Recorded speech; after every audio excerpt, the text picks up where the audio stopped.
नमस्कार मेरे प्यारे बच्चों, हिंदी की कक्षा में आपका स्वागत है। आज पुनः हम आपके सामने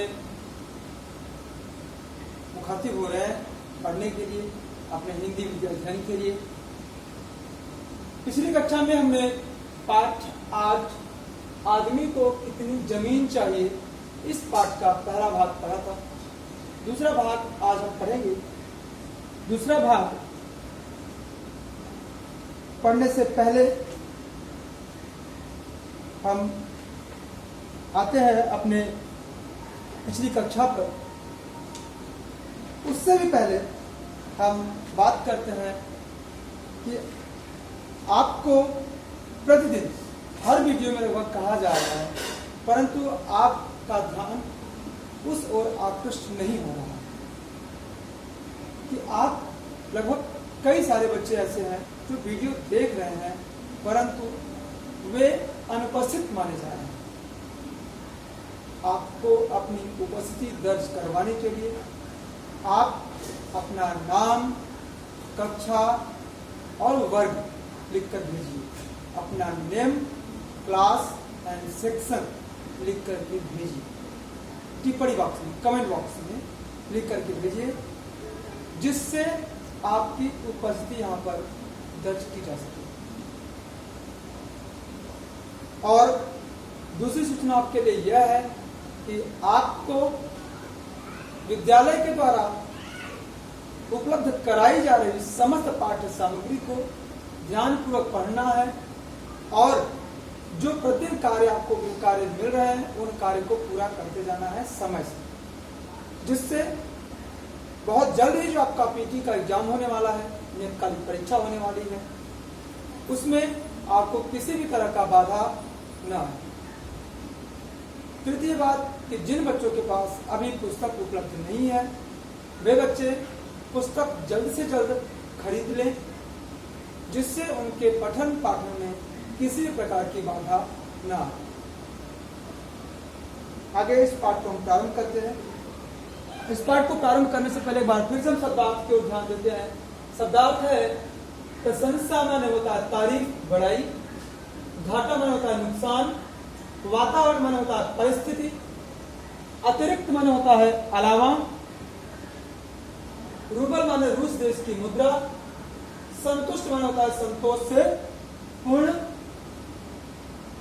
बीघा माने 1 एकड़ का 5/8वां भाग। चारा माने होता है भोजन, लेकिन क्या चारा हम अपने भोजन को कहेंगे? नहीं, चारा भोजन जो है वह पशु का। जब माने होता है किसी वस्तु या संपत्ति का हरण कर लेना, ले लेना, वापस न करना। डग माने होता है कदम।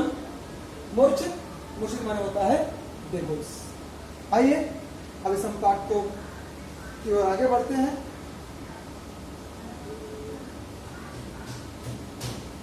इस पाठ में आगे बढ़ने से पहले हम पिछले पाठ के जो प्रश्नोत्तर है, पाठ 7 टिकट एल्बम का प्रश्नोत्तर, वो आपको हम इस वीडियो के साथ भेज देंगे, जिसे आप लिख करके याद भी करते चलेंगे। आइए हम पाठ को प्रारंभ करते हैं। आदमी को कितनी जमीन चाहिए, इसके बारे में हमने बात किया था। हमने पिछली कक्षा में पढ़ा था कि पारगोम एक किसान है जिसके यहाँ उसकी बीवी की बड़ी बहन आती है। बीवी की बड़ी बहन अपने वो शहर में रहती है और अपने शहर के वातावरण की बड़ाई करती है। कहती है कि वो छुट्टियों में वो और उसके बच्चे अपने पति के साथ घूमने जाते हैं और स्केटिंग करते हैं, जिसे सुनकर के पारगोम की पत्नी से भी रहा नहीं जाता। वो भी अपने गांव की बड़ाई करती है, गांव की प्रशंसा करते हुए कहती है कि हमारा जीवन तुम लोगों के जीवन से कहीं अच्छा है। लोगों के पास बहुत सा धन है, परंतु वो उनको भी बताती है कि आप लोग के पास धन तो है, परंतु आप बहुत बुरी स्थिति में फंस सकते हो। उन दोनों की बातों को सुनते हुए पारगोम इन दोनों की बातों को सुन रहा था। अब आते हैं पेज नंबर 49 पे, जहां पर हमने पिछली कक्षा को समाप्त किया था। पार्वम उन दोनों की बातें सुन रहा था।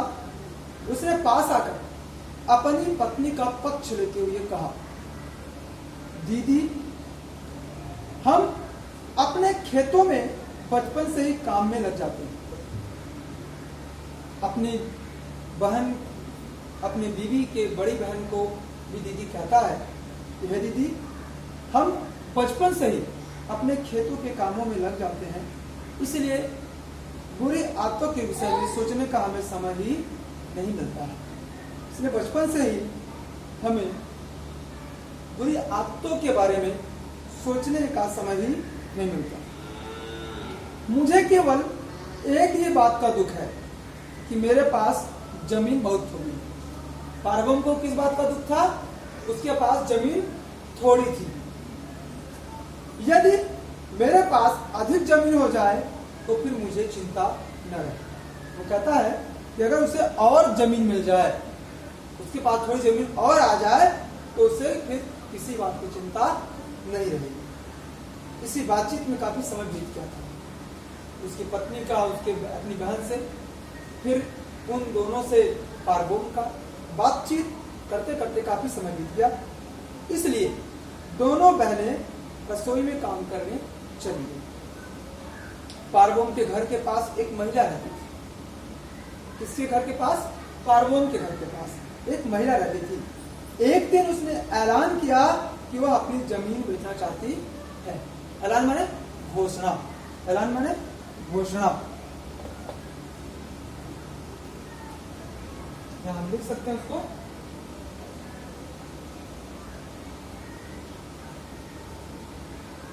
ऐलान। ऐलान माने घोषणा।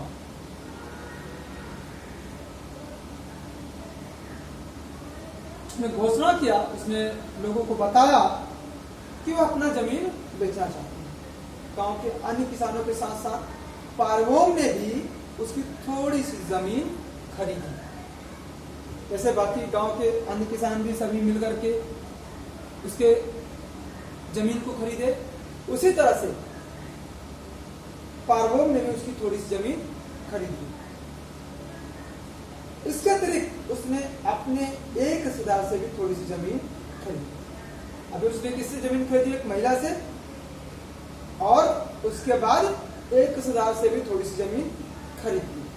अब पार्वम मेहनत करके काफी अनाज पैदा करने लगा और उसने खूब सारा पैसा भी इकट्ठा कर लिया। अब पार्वम मेहनती था, वो मेहनत करने लगा और मेहनत करके काफी अनाज पैदा करने लगा और उन अनाजों को बेच करके खूब सारा पैसा उसने इकट्ठा कर लिया। एक दिन पार्वम के घर एक किसान आया। पार्वम के घर एक किसान आया। उसने पार्वम को बताया कि रूस की प्रसिद्ध वोल्गा नदी के पास एक नई बस्ती बसाई जा रही है। कहाँ बसाई जा रही है नई बस्ती? वोल्गा नदी के पास। वोल्गा नदी के पास एक नई बस्ती बसाई जा रही है। वहां बसने वाले हर आदमी को 10 बीघे जमीन मुफ्त दी जा रही है। वहां बसने वाले हर आदमी को 10 बीघे जमीन मुफ्त दी जा रही है। उस जमीन में बहुत अच्छी पैदावार होती है। कुछ समय पहले वहां एक गरीब आदमी गया था, जिसने उस जमीन में गेहूं पैदा कर 5000 रूबल कमा लिए थे।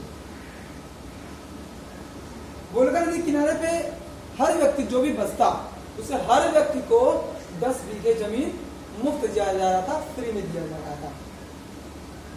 उस जमीन में बहुत अच्छी पैदावार होती है। वैसे भी नदियों के किनारे की जो जमीनें होती हैं वो अच्छी पैदावार होती हैं, क्योंकि नदियां जो होती हैं वो तमाम तरह की पैदावार होती है, क्योंकि उसमें कई जड़ी बूटियां, कई तरह के उसमें खाद, जैविक खाद भी बहकर आते हैं, जो वहां पे खेतों में रह जाते हैं।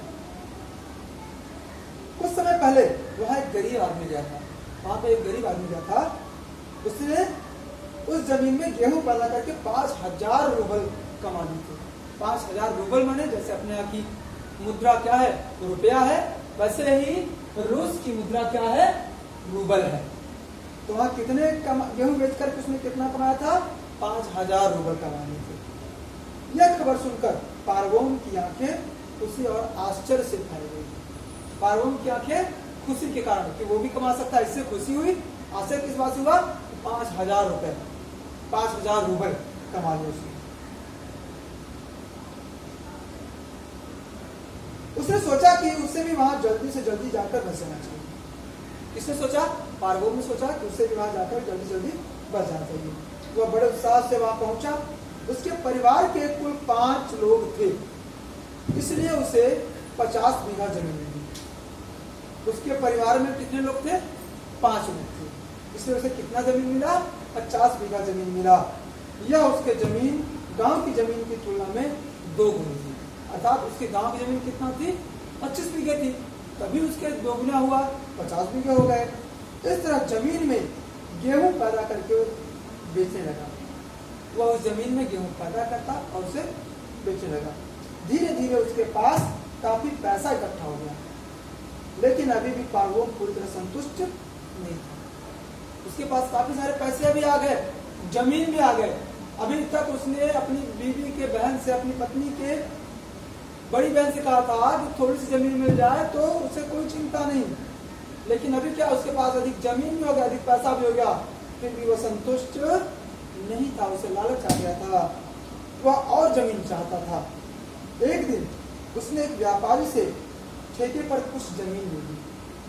उस जमीन पर भी गेहूं की काफी अच्छी फसल हुई और उसने खूब पैसा कमाया। जिस जमीन को उसने एक व्यापारी से ठेके पर ली, उसमें भी काफी अच्छी फसल हुई और उसने खूब पैसा कमाया। अब वह ठेके की जमीन से खुश नहीं था, और वह ठेके की जमीन से खुश नहीं था। वह चाहता था कि इतनी ही जमीन उसके पास अपनी होनी चाहिए। वह चाहता था कि इतनी जमीन उसके पास अपनी होनी चाहिए, अर्थात जितना है 50 बीघे है उसके पास, उसके अलावा जितना उस जमींदार का, जितना उस व्यापारी का उसने ठेके पर लिया था, उतना उसके पास और होनी चाहिए। वह खरीदने के लिए उसे ये जमीन ढूंढने लगा। वह जमीन खरीदने के लिए और जमीन ढूंढने लगा। कुछ दिनों बाद उसे कुछ बहुत गरीब किसान मिले। कुछ दिन बाद उसे बहुत गरीब किसान मिले। वे कम दाम पर अपनी जमीन बेचना चाहते थे। वे कम दामों पर अपनी जमीन को बेचना चाहते थे। उसने उनसे सौदा तय करके केवल 1,000 रुपये में 500 बीघा जमीन खरीदी। उसने उनसे सौदा तय करके, उसे बातें पक्की की, बात करके 1,000 रुपये में 500 बीघा जमीन खरीदी। कुछ दिन बीते, एक व्यापारी पारवोम के घर आया। वह अपने घोड़ों के लिए चारे की तलाश में था। कुछ दिन बीता, अब उसके पास 500 बीघा जमीन हो गया। 50 बीघे थी, इसके अलावा 500 बीघे और हो गए।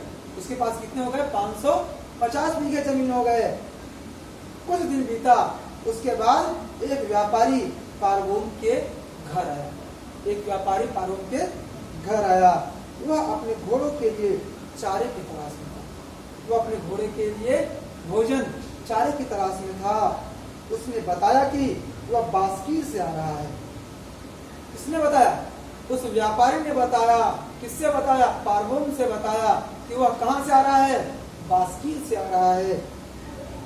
वहां उसने पिछले दिनों ही कई हजार रुपए में 5,000 बीघा जमीन खरीदी है। 550 बीघा भी उसके पास है, अब वो और जमीन खरीदना चाहता है। उसने कई हजार रुपए में 5,000 बीघा जमीन खरीदी है।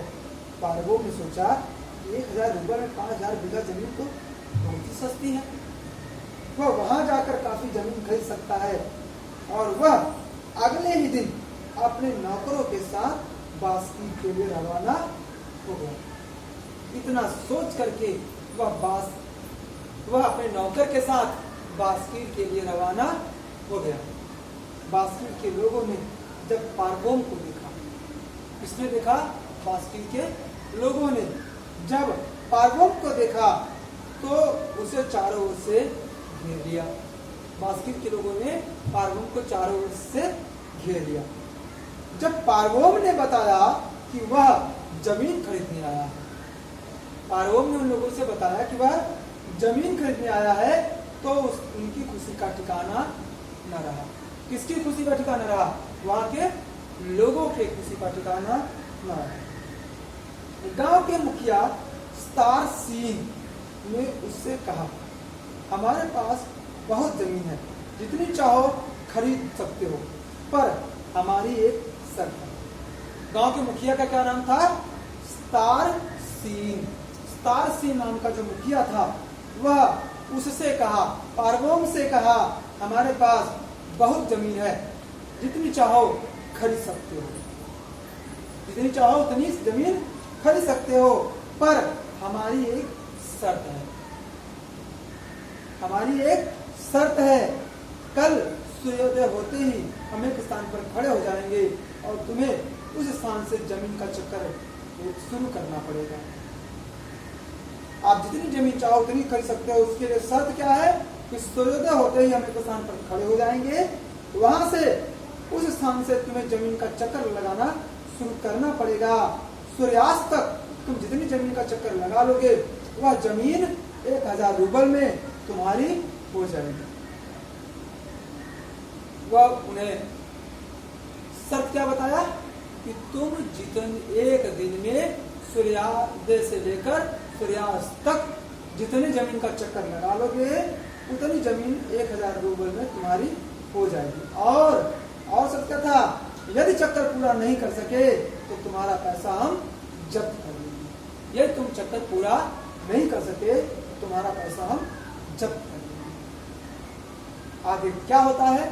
वो जमीन को खरीद पाता है या नहीं, कितने जमीन खरीदता है, आगे क्या होता है, इसको हम अगले वीडियो में देखेंगे। मेरे प्यारे बच्चों, आपके लिए होमवर्क होगा कि आप अभ्यास कार्य आपके लिए एक जो मैं भेज रहा हूँ इस वीडियो के साथ, उसे आप उत्तर पुस्तिका में लिखेंगे।